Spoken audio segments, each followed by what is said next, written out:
sightings of ghosts, an abandoned insane asylum, creepy ass dolls, werewolves, and witches, honey. Do not obey. Stay woke. Nobody's gonna stop me. This is real. Do not obey. Stay woke. Scary as hell.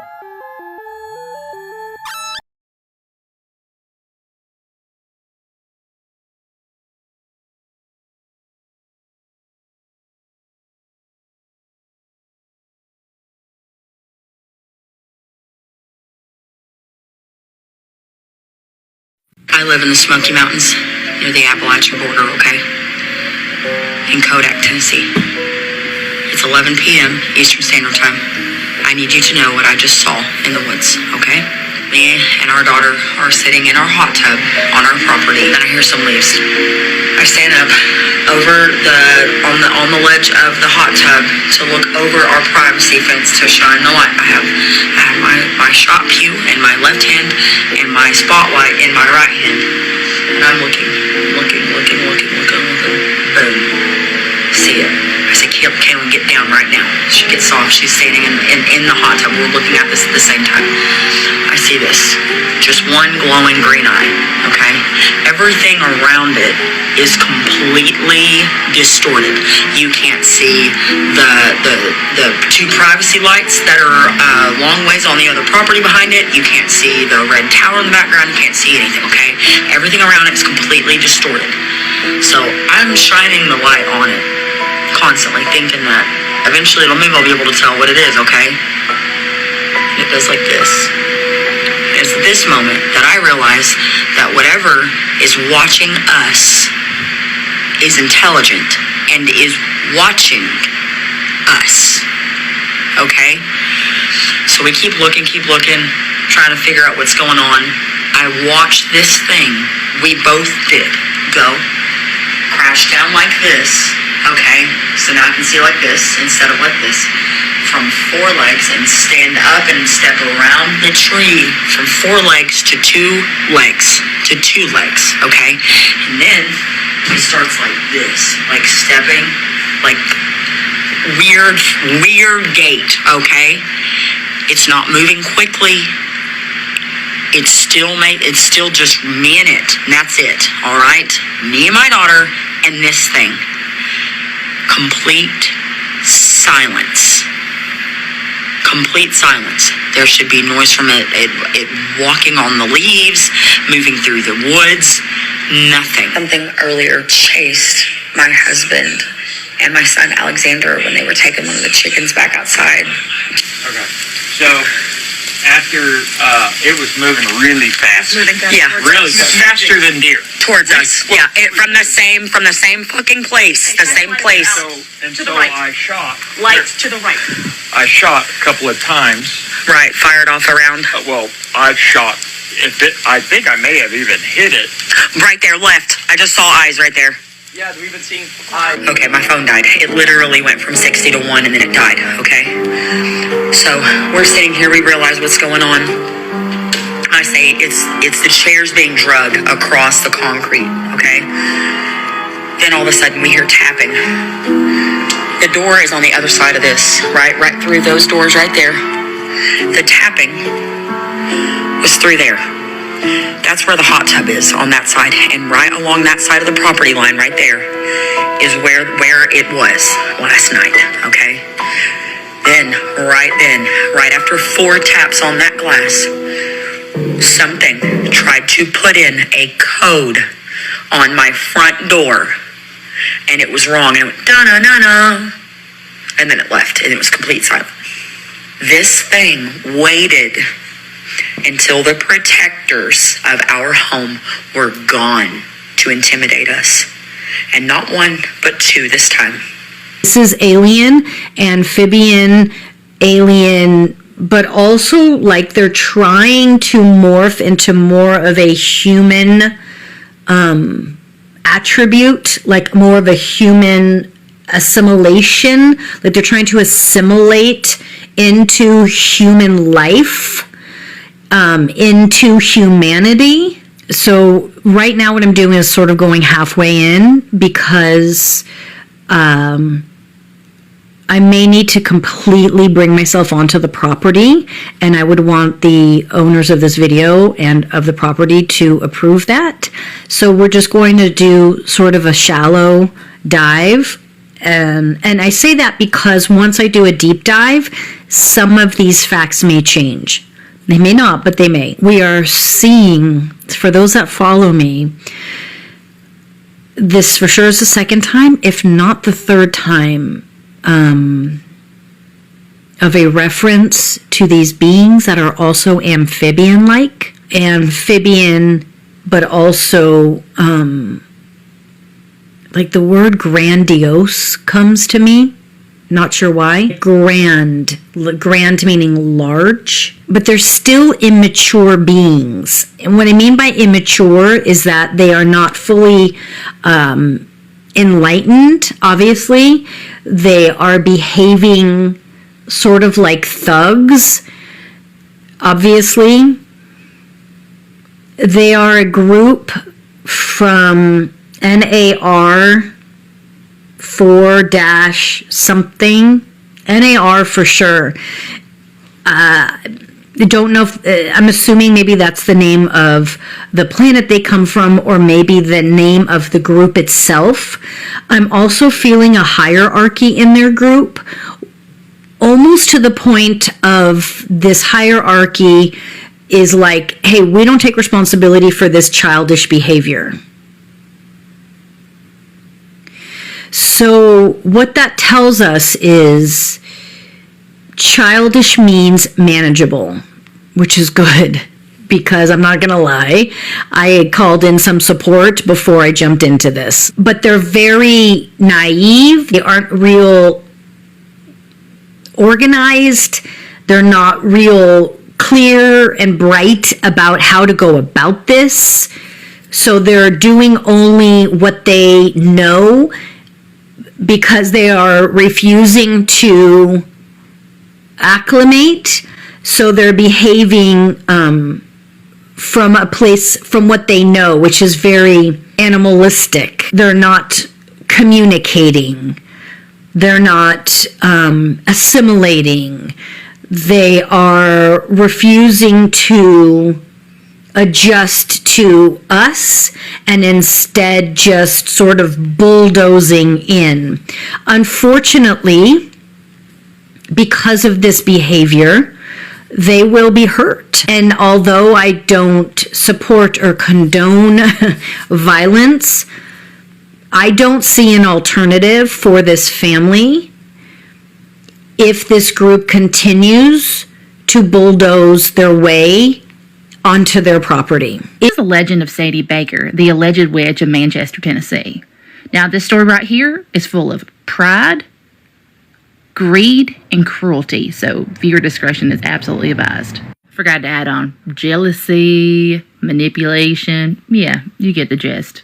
The story begins with the Shelton family, and the Shelton family had a bunch of beautiful children, and strong ones as well.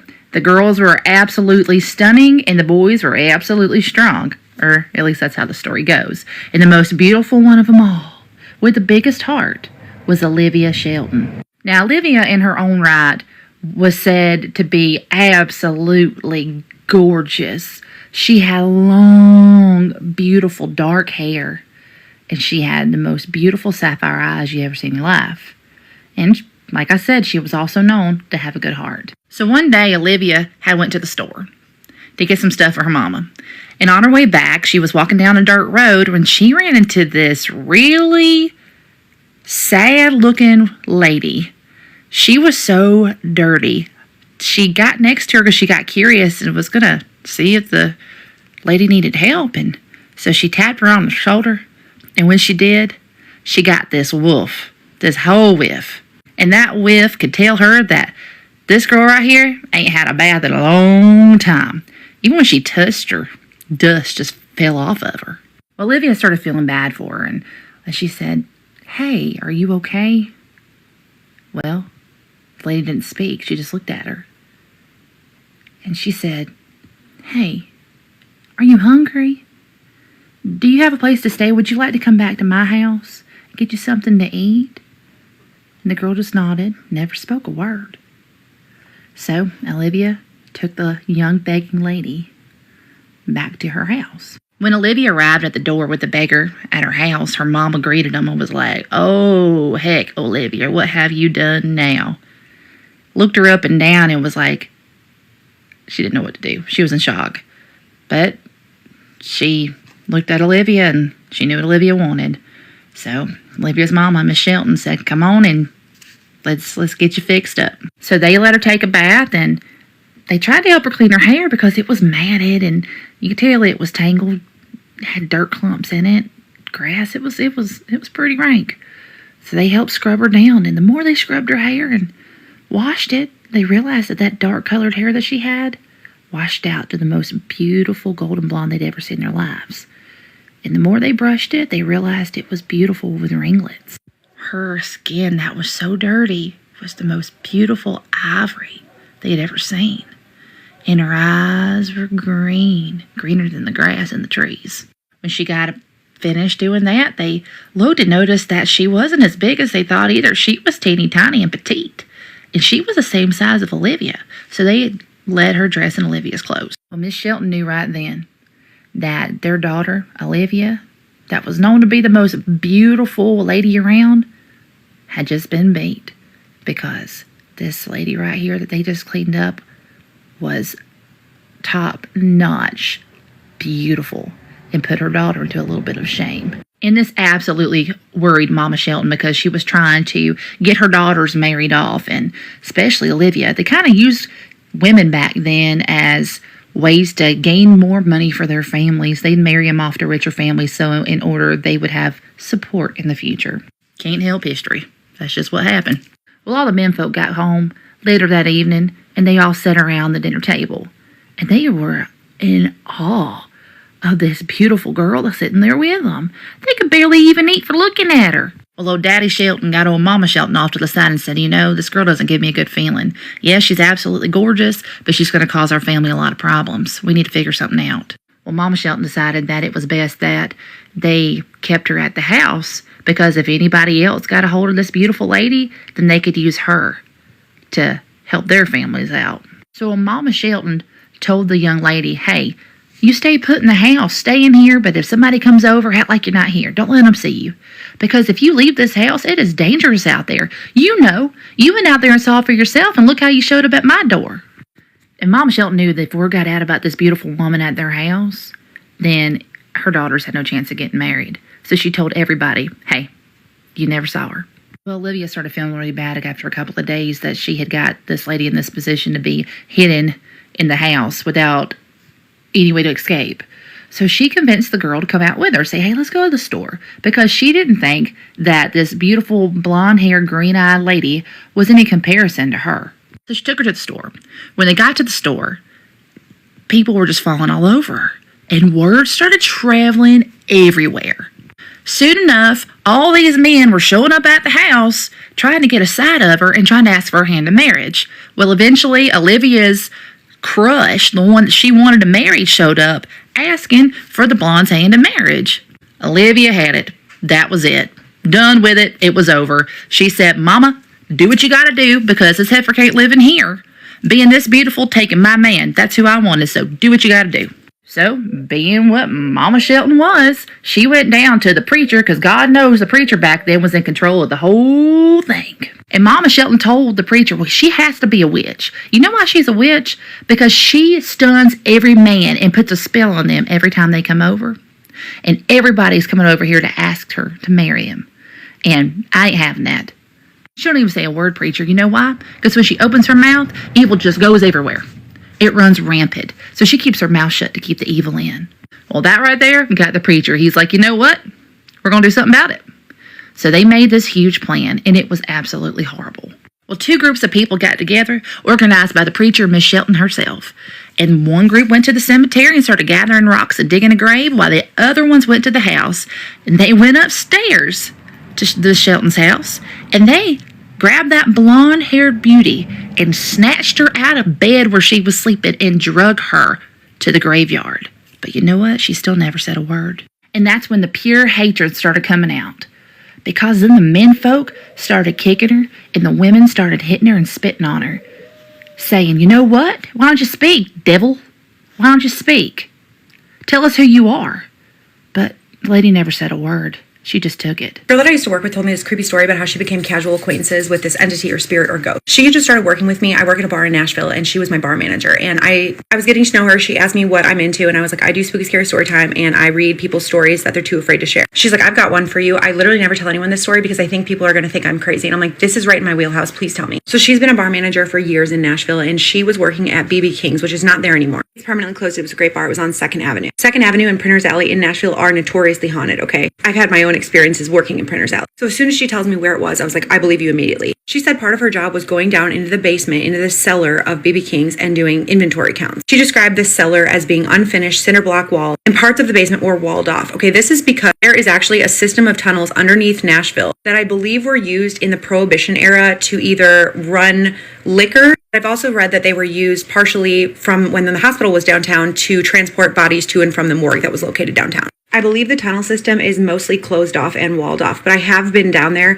I met this old scripper named Lil Bit. This is a long story, but Lil Bit was still very well connected in the downtown Nashville scene, and she brought me down there one night. That's a whole story in itself. Anyway, my old coworker said a few weeks after she started bar managing at BB King, she was down in the basement doing her count, and she heard a voice behind her say, how's your day been? She turns around, and it's like a man, and he's dressed very plainly in like brown clothes, and he's looking at her, and he's like, how's your day been? And she's like, it's been fine. He's in the liquor room with her, so she just assumes he's a delivery man or something. She's like, how are you? And he's like, oh, it's a good day to be alive. And he walks out. There's nothing inherently strange about this encounter because delivery drivers in Nashville are at bars every single day. This town drinks so much. A week or two later, she's down there doing her count again, and she hears a voice behind her, and it's a man's voice. So she turns around, and it's the same guy, and he's down there, and he's looking at the liquor bottles. And he says, you still keeping your head up? And she's like, yeah, how you been? And he says, oh, business as usual, and he walks away. She hears him go up the stairs. She's staring at the inventory with her clipboard, and she starts thinking to herself that this is strange because now she has fully taken over the ordering. Her training is done, and they had already gotten a delivery that day. So she's like, what did this guy just bring down here? So she goes in the office. She asks her general manager, like, hey, did we just get a delivery? And her general manager's like, no, it already came in. She's like, oh, okay, I think that somebody has broken into and was in the liquor room. So they run back the cameras, and they don't see anybody coming out before her. So she's like, oh my God, was somebody like living down in this cellar? Like somebody's been staying down here and I didn't even know. So they run the camera back. They run it back 3 days, and they don't see anybody go down there besides employees.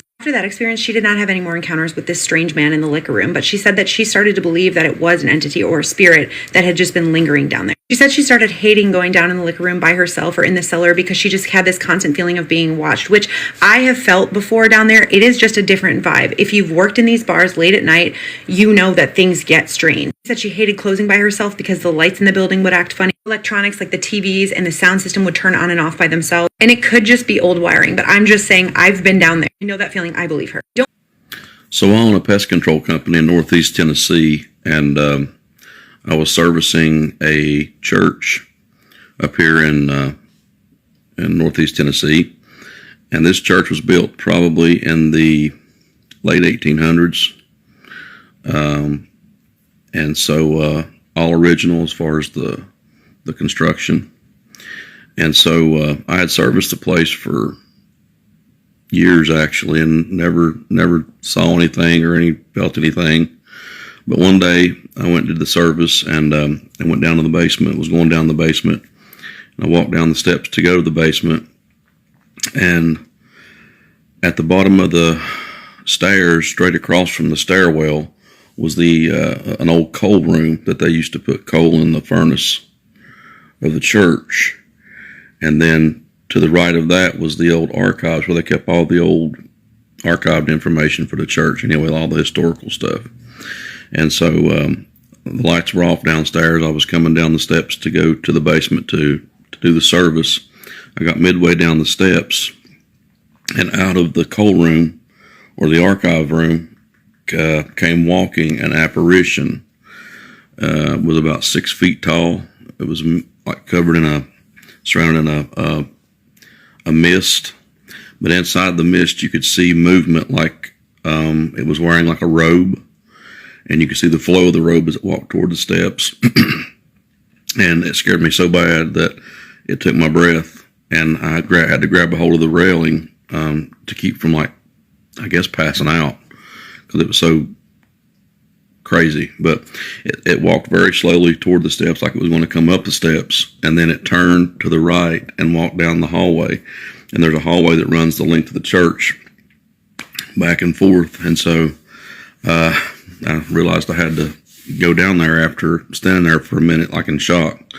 And so I went down to the bottom of the steps and took my flashlight, and I looked left and right, and so I went ahead and did the service, and just was freaked out the whole time I did the service. Well, the only person in the church when I would do the service was the receptionist, and she was always just there by herself. And I wasn't going to say anything because I didn't want to freak her out, but it was so amazing I didn't want to not ask her if she'd ever seen anything. And so I got back up there and asked her, I said, "Have you ever seen anything weird in here in the church?" And she was like, "Well, what do you mean?" And I told her what I saw. And she's like, "Oh my gosh." And she's like, "No, I've never seen anything like that." She said, "But I was here in my office one day," and she said, all of a sudden down the hall, which was the old sanctuary, beautiful sanctuary, she said for about 8 to 10 seconds, she heard someone start preaching very loudly, like fire and brimstone preaching, and it just faded off to nothing. And so, about that time, the pastor of the church came in, and she's like, "Tell him what you saw." And I was like, "Oh God, he's going to think I'm a nut." But I told him, I was just saying, "Hey, this is what I seen, I don't know what's up." And he said, "Just because this is a church don't mean that there can't be spirits and can't be, he said, "I believe it." And he said, "If we could see the spirit realm, we'd probably die of fright because of what's going on around us in the spirit world." And he said, "You just happened to catch a glimpse of something." And I didn't feel like, it wasn't like an evil feeling. It wasn't like, but it was just more of a shock than anything else. But I'll tell you this part here real quick before I finish up. But I had to go back the next month and service the place. For the next like 3 or 4 months, I was like anxious about seeing it again as I was going down the steps, but I never did. About a year went by, and by then I had basically totally forgot about, well, not forgot about it, but just wasn't thinking about it. And so I went down the steps and I turned left to go down the hallway. And I never really turned on the lights because I just had my flashlight. And at the end of that hallway, where that thing had walked previously, were 2 double doors, and there was panes of glass in each door, big panes of glass where you could see through those doors, which it was dark, so I couldn't see anything on the other side of it. But all of a sudden, on the left side pane glass, a ball of light came up about the size of a softball, and it was the same illuminated, misty color as that apparition. And then all of a sudden, it got bigger and started to manifest into that apparition. And I turned around, I was like, no, not today. And I went back upstairs, and I told the receptionist, I was like, "Look, that thing just appeared again down there." I said, "I just ain't in the mood. I'm going to have to just chill on." I was like shaking up. I said, "I'm going to have to come back and do the basement later. I can't do it today." And so she said, "That's fine." And so about a week later, I went back and did the basement and didn't see anything. Ended up servicing the church for probably 3 or 4 more years after that, and never seen it again. But that was probably the most shocking. I had a horrific experience in Gatlinburg, Tennessee recently on a haunted road that I didn't even know existed prior to this day. But before I tell you my experiences, I feel like I should tell you a little bit of the history of the road, because it does kind of play into what I experienced, at least some of it. There's a road tucked away in Gatlinburg that is best known for its pretty scenery. When you drive on it, you can come across trails, cabins, waterfalls. It's just beautiful. But there is a story behind it that is pretty tragic and haunting. So let me tell you the story of a girl named Lucy. So in the early 1900s, it is said that one of the cabins that I mentioned prior caught on fire that held Lucy and her family. And unfortunately, Lucy did not make it out. Well, some years later, there's a young man riding through the woods on this trail on his horse, and he comes across a young woman barefoot just kind of wandering around. And of course he stops and he's like, "Hey, do you need a ride? Do you need me to take you home?" And she says, "Yes, please." So they chat, everything's fine. He takes her to the cabin that she tells him to and drops her off, and everything's good. He returns home and cannot stop thinking about this young woman. So he returns back out to the woods to that cabin, and instead of knocking on the door and the young girl answering, he is met with her parents. The parents inform him that several years earlier, Lucy had actually passed away in a fire, and it was not possible that he picked her up that day. It must have been someone else. But he describes this young woman to the parents, and they stand there shocked as he describes their daughter. That is really the only haunted story that came from this area. It's said that you'll see Lucy wandering around. She may ask for a ride. Several people have experienced just a young woman wandering the woods, and they have no explanation for it, and she always looks the same way. So with just this story as my knowledge of the road, I tell my husband and friend that we are in fact going to go, and they better be ready. And they're like, okay. So here we go onto this 5.5 mile road, and I was excited for the scenery too, to be quite honest. Our friend's a photographer, and she wanted to take pictures too. Everything was fun, and for the first half, nothing was really that bad. I had my little Spirit Talker app out. I know some people don't think it works. I do, just from personal experience. And I got a few messages, and I do genuinely think if that story is true of Lucy, whether or not it happened or her energy was conjured up from so many believing in her, I think I encountered her.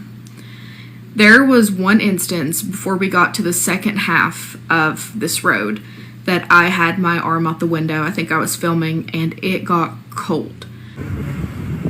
It dropped bad. It says it's 74. It feels way colder. It feels like it's in the low 60s.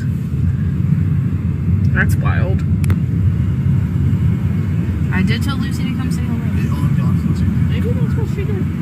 Yeah, it's dropping, like, rapidly. She definitely was like, okay. Put your hand out the window. Like, it's dropping. Okay.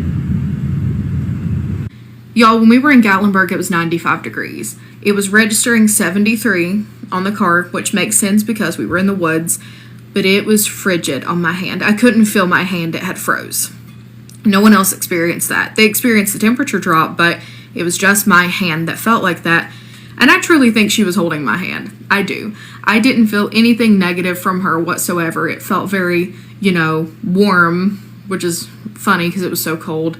But it was like warm and cozy and safe. And I honestly think she was holding my hand because I had directly addressed her to come see us. And that's just what I think. Now, we did get a few messages on the Spirit Talker app hinting at, something being ahead. And we kept going. You can't turn around. There was one point where traffic got stopped. We still don't know why. It looked like people were taking pictures of something. We got up there was nothing. Perhaps there was a bear or something that ran away.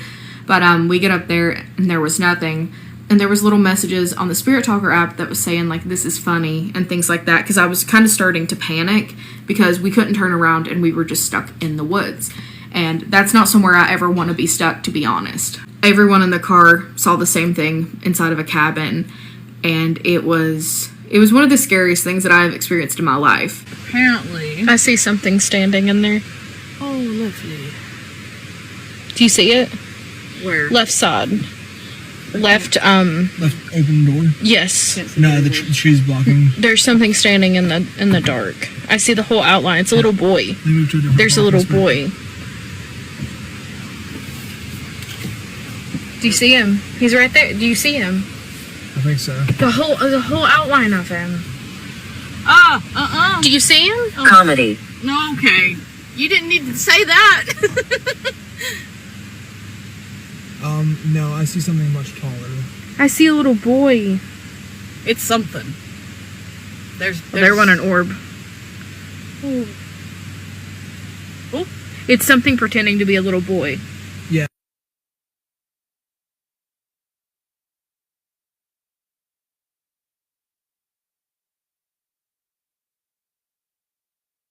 And right before that, the Spirit Talker app had said the little boy likes you. After that happened, we left and we were driving away. There were no cars now. It was like we were alone, which is weird because there was cars the entire time. And that kept happening. When something creepy happened, it was like there was no one there. And our friend kept saying that she didn't want to look behind her because she felt like something was back there. And so I moved the phone to record because I didn't want to look either. but I had to look to make sure I wasn't just recording her, like the car, and I was, so I moved it, and I saw this black shadowed mass behind us, and I actually got it on camera.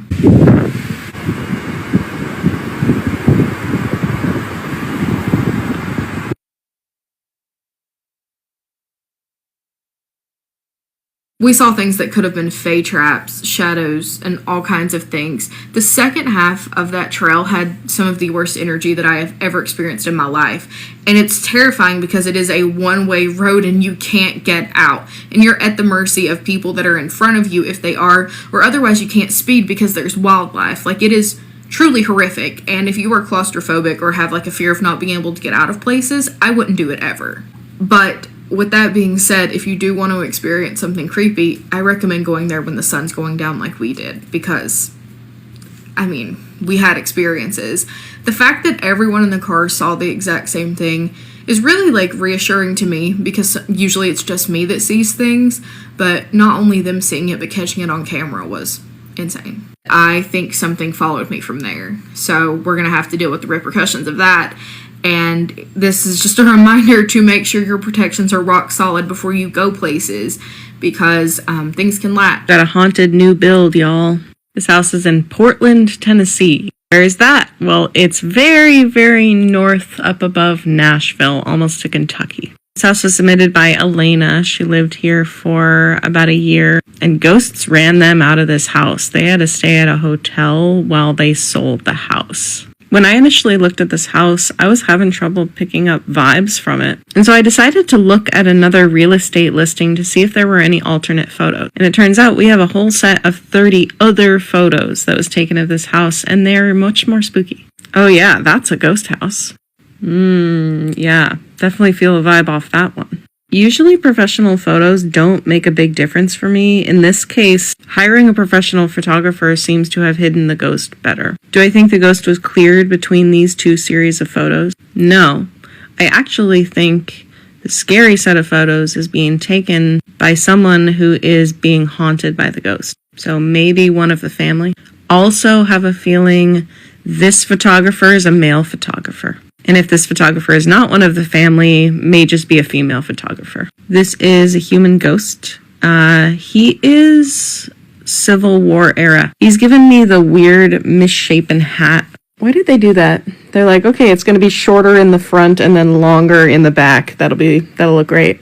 One of the things you'll notice through this series of photos is that the outside seems to be looking at us. Do you remember what house that reminds us of? The Ashland, Massachusetts house, which was another haunted new build. And remember, I just kept seeing people standing on the tree line. There's definitely some stuff that goes bump out in the forest that is just constantly looking into the house. It kind of feels like you're in a fishbowl, and the family had to get actual blackout curtains so that they could stop seeing weird shapeshifters like outside their windows.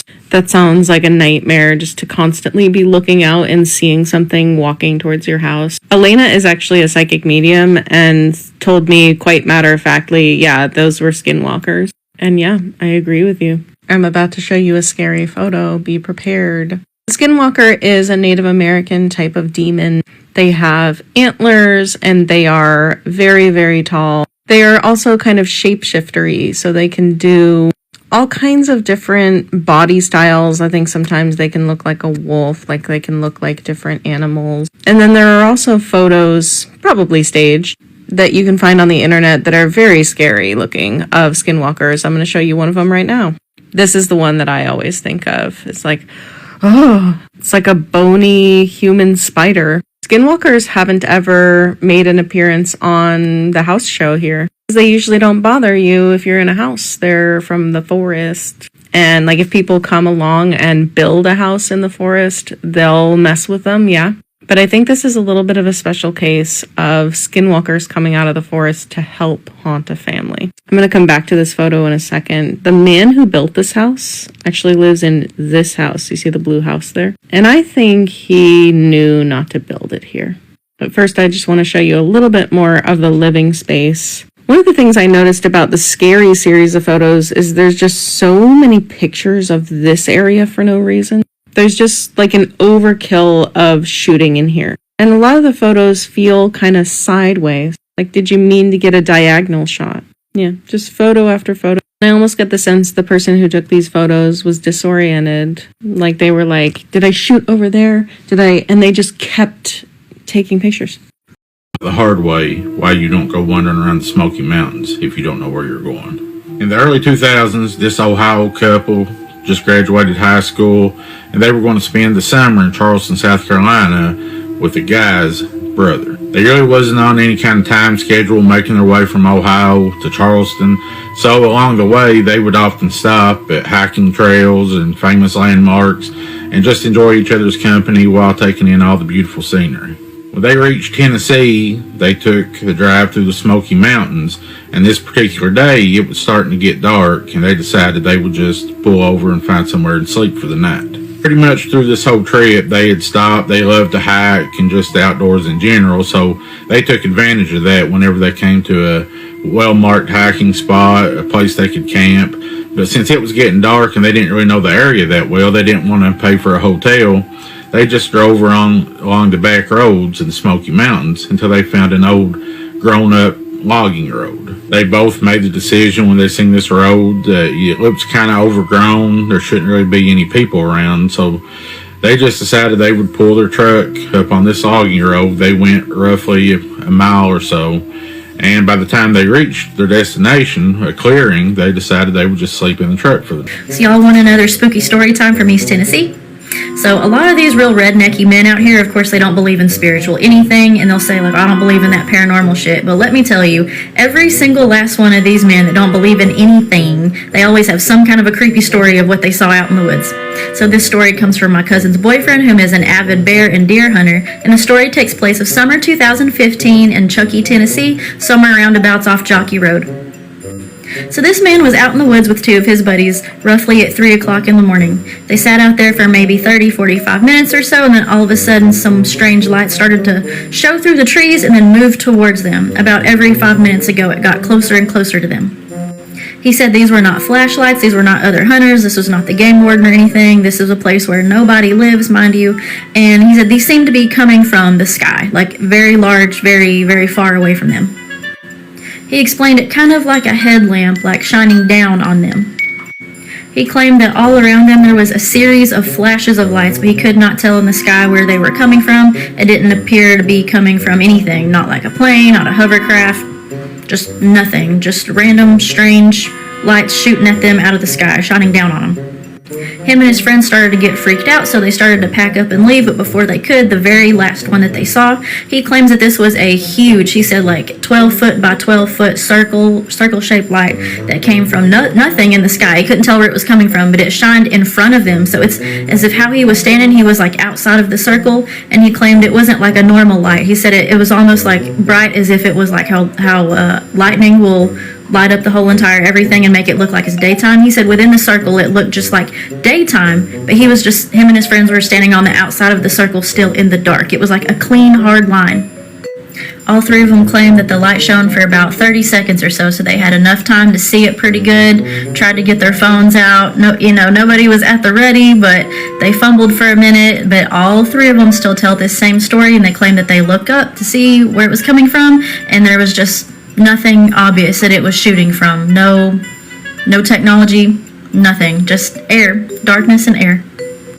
Do y'all happen to know anybody else that's an avid hunter that has a similar story? And if you do, where do you live? Is it somewhere near? Let us know. Family rented this cabin in October of 2022. She said it was a very nice, cozy, clean cabin. They enjoyed their stay. She said she did have a feeling of heaviness or uneasiness from the time they got there, but she said she was a big paranormal, spooky Appalachian mountain freak, so she had watched a lot of material beforehand and just chalked it up as her making herself scared. Their whole week had been uneventful as far as paranormal is concerned. That is until the last night. This particular night, she said they had all been out in the hot tub enjoying the views of the Smoky Mountains. They were on top of a mountain, and around midnight they went in to watch some TV in the living room. All of a sudden they start hearing screams and just these weird noises coming from the forest outside where their cabin is.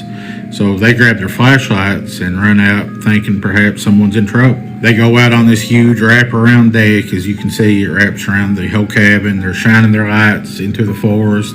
They're hearing these screams and just crunching and scratching noises, but no one's there. And she said there's only a couple other cabins close by, but they had been vacant the whole time they had been there. There had been no other cars, no other person where they were at. The whole time they're out there, they're hearing this running through the forest, this running sound, these leaves crunching, these groans and grunts, just really unnatural stuff. They're from Kentucky, and she said they were very familiar with all the animals pretty much in the Kentucky, Tennessee area, and it didn't sound like any animal they had ever heard. Their dog, who was usually super chill about stuff, was on high alert. He was obviously hearing this too, but they couldn't see anything. After a few minutes of not being able to see anything, they decided to go back inside and they're going to go to bed. Now, I'm going to show you a couple pictures in just a moment to describe the layout of this cabin and the hot tub. The master bedroom where she and her husband slept had a door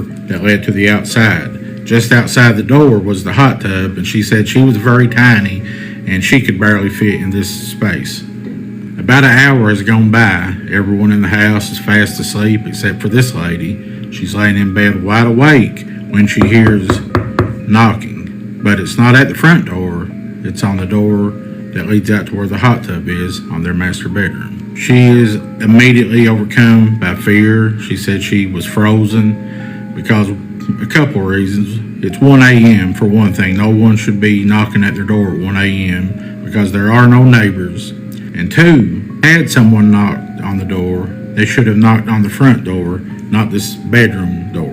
But even if they had wanted to knock on this bedroom door, she said the gap between the hot tub and the door is very, very narrow, and it would take a very small person to fit in there. She looks over at her husband, who is now wide awake, just with his eyes glued to the door.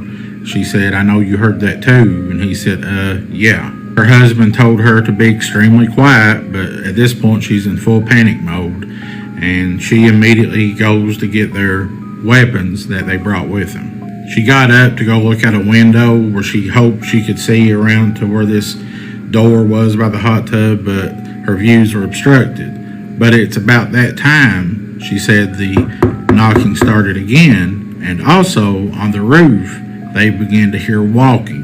Footsteps on the roof of the cabin. They never did hear footsteps on the deck, which she said would have been nearly impossible, be it a human or animal, because she said every time you took a step on this huge wraparound deck, you could hear boards creaking every step. They never heard the first footstep on the outside deck. She gets enough courage to where she actually goes to open this door, but her husband soon stops her and tells her that's not a good idea. So she then goes to the living room, turns on all the lights out on the patio, and looks outside the front door. No one's there. She felt like whatever they had heard about an hour prior outside screaming was the same creature or being that was doing this now. But now they felt like they were being watched. After she turns all the lights on, nobody's there. She doesn't see any person. She doesn't see any animal. And they're just kind of freaked out. At some point, she just goes back to bed, I guess praying for daylight. If we can make it through tonight, we're leaving tomorrow. So she goes back to bed, and probably another hour or so goes by. Her dog wakes her up. He needs to go outside and pee. She was absolutely terrified to take her dog out, but she didn't want him to use the bathroom in this beautiful cabin. So she again arms herself with her weapon and also a utensil out of the kitchen. And she takes the dog out to an area that is well lit. But she said the whole time they were outside, she has the most eerie, creepy feeling. Her dog looks off into the forest around the same area where they heard those screams earlier. And she said he is just fixated on one particular area and he's just growling the whole time. And she said this dog usually is very chill, relaxed, but he's very on edge. Eventually the dog finishes up, he does his business, and they go back inside and lock the doors and somehow manage to go back to bed. The remainder of the night was pretty much uneventful, and they get up the next day, pack their luggage. They go out on the porch looking for any sign of where any person or animal could have been doing this, but they found nothing. She loves the mountains, the Smoky Mountains. She said she loved this cabin, but she vowed that they would never return here ever again. Tennessee, you're up. Yep, you're up, Tennessee. Getting back into my folklore playlist, and guess who's right at the tippity top? Tennessee, okay? To be specific, Mount Juliet, Tennessee. I did go back to my folklore question where I asked everybody about their local folklore, and somebody did mention Tate's Lane. Tate, as in the character in the first season of American Horror Story. Look at that. Now, Tate's Lane is a road that goes from the Freemason Lodge to the Victory Baptist Church. One's north, one's south. Very long, windy stretch of road, okay? Encompassed by lots of forestry, okay? As I break this down for you, it is important to note that the Freemason Lodge does have a lot of drinking happening, okay? All right? And also, there are so many stories about this frickin' road that teenagers and kids go driving on this road like a bat out of hell, okay? With that being said, the story is that an old man named Tate owned the first and biggest farm. He supposedly would go and unalive his slaves that did not obey his rules. Well, my God, Mr. Tate, if you didn't have so many of them, they wouldn't have had to disobey now, wouldn't they? It is said that one of the young boys who was unalived, his father was from Africa and was also a slave on said farm. Now, it's said that dear old dad here dabbled, okay, in some witchcraft. Who would have thunk it? Our dad casted a curse on Tate and his farm that each year the farm would collect 100 lives of the white men who entered the property for any given reason. As a dad should, protecting his kin. Just saying. There are, of course, other claims of ghosts, and one of the most popular was the claims of Andrew Jackson, the 7th President of the United States, unaliving a man who was looking to be with his wife romantically. A lot of people have reported to see a lone man walking on the side of the road, and then all of a sudden he is just gone. Now, do I have any idea how that relates to Andrew in any way? No, because they don't really specify. I'm thinking that maybe people are just making shit up. The super duper eerie part about this, and this is the kicker, this is the good part. It is estimated that this particular road has roughly around 100 to 150 car accidents that happen on this road per year. Could it be a DUI from the Freemason Lodge because it's a windy road with lots of forestry, lots of animals, you know, schmoozing it up a little bit? Could it be teenagers that are wanting to tell each other some spooky, scary ghost stories about Andrew Jackson, the 7th President of the United States? Or was it the curse that was casted by the slave of Mr. Tate, who swore that it would take 100 white men's lives each year who entered the property for any reason? That's for you to decide. Hope you guys like this folklore.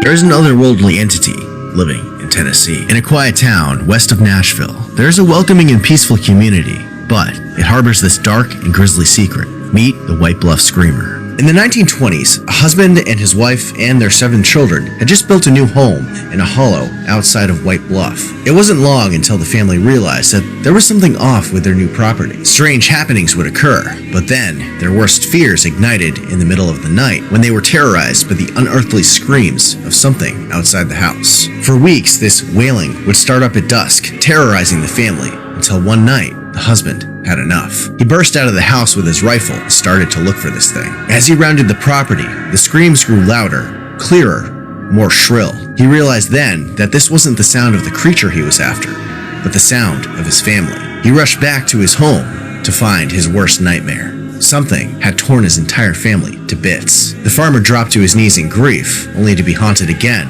by the screams of this entity. Now, nobody knows for sure what this thing was, but some believe it was a banshee, an entity from Irish folklore that's a harbinger of doom which follows families. And it's said if you visit White Bluff today, you can still hear the White Screamer haunting its hollows. I need you to listen carefully when I tell you this. Don't ever go to the Sensible Tunnel.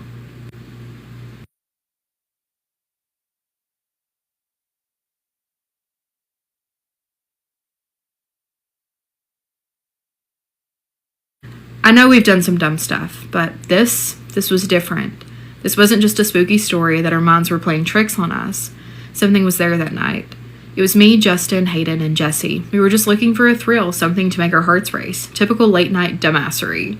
The Sensible Tunnel has been on our list for a while. Everyone in Kingsport, Tennessee knows the stories. The whispers people hear, the shadows that move when there's no one there to cast them. Some say that you can hear screams if you sit in the dark long enough. Others say that if you turn off your car inside the tunnel, it won't start again. We thought that was bullshit. We weren't laughing by the time we left, though. When we got there, the road leading to the tunnel was eerily empty. Not a single car, no distant headlights, just the four of us, the thick smell of damp earth, and that tunnel. A black void carved into the hillside. Our headlights barely cut through the darkness inside. The walls were cracked and slick with moisture, water dripping somewhere deep in the shadows. The trees above swayed, and there was no wind. For some reason, Hayden and Jesse decided that they wanted to walk through the tunnel. Maybe they thought it would be funny. Maybe they wanted to prove they weren't scared. Me and Justin, we weren't about that. We turned the car around and kept the engine running, headlights aimed at the entrance in case we needed to leave fast. That turned out to be the smartest thing we did.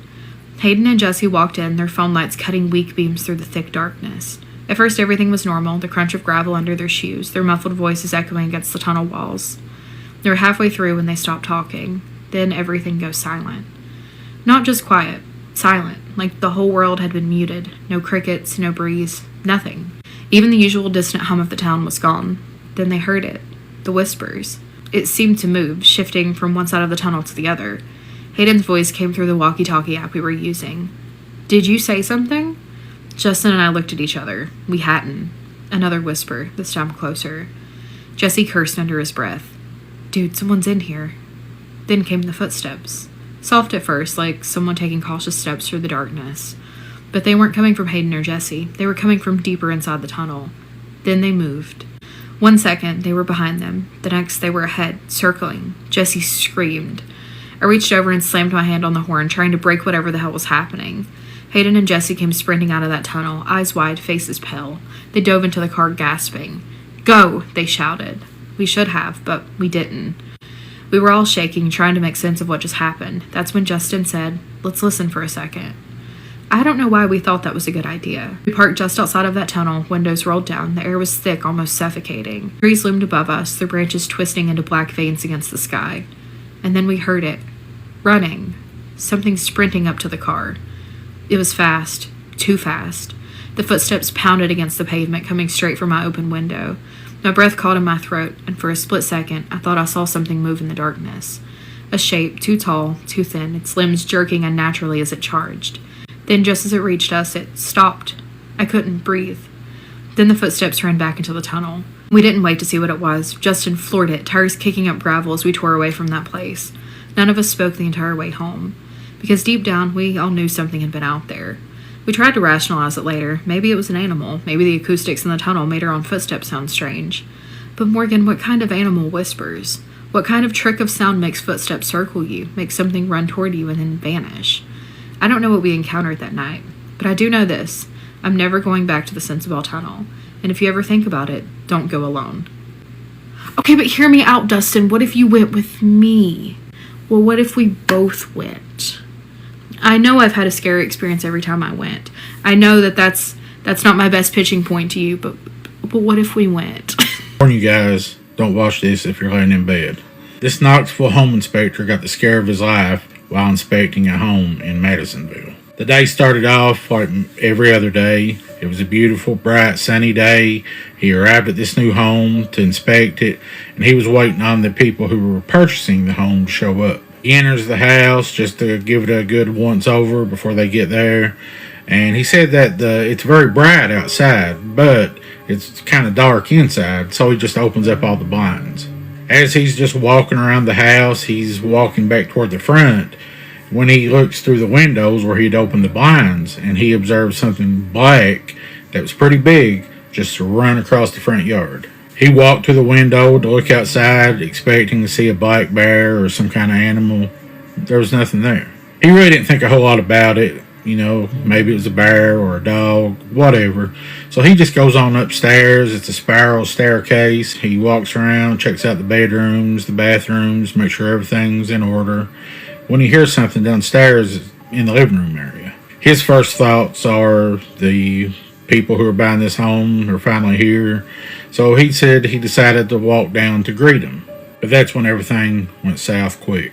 As he's making his way to the staircase, the spiral staircase that goes down to the ground level, he said he looks, and what he seen was something that looked like it came straight out of a horror film or your worst nightmare. Just as he got almost to the staircase, he said he looked down and he seen a black figure. He said it was kind of dark. Remember, he had opened the blinds downstairs and he was trying to adjust his eyes, but he seen a black figure coming up those steps on all fours. And as it got closer, he began to make out more detail. As this thing got closer, coming up this spiral staircase on all fours, he began to make out that it wasn't just a black mass figure. He said this thing had on a black hooded robe. It had long, stringy, black hair. The eyes were just pitch black, like a hole there. There was nothing, just void where the eyes should be. But above and below each eye was like red painted triangles below and above the eyes. As this thing got closer to him, he said it all of a sudden just raised its head and looked at him. And that's when he kind of took a step back and actually tripped over his own feet and fell back into the wall. He was absolutely stricken with pure fear, but he said he began rebuking this thing in the name of Jesus. And that's all it took. He said this thing just vanished. But he was still terrified. He said when he was able to get up, he ran to the nearest bedroom and locked himself in. He stayed in that bedroom at least 15 minutes before he got the courage to come back out. And he said this is hands down the most scared he had ever been in his entire life. He described this creature the best way he could describe it. He said the face almost looked like that of what a witch doctor would look like in a horror movie. He said it was absolutely bone-chilling. But let me know if you've encountered anything like this.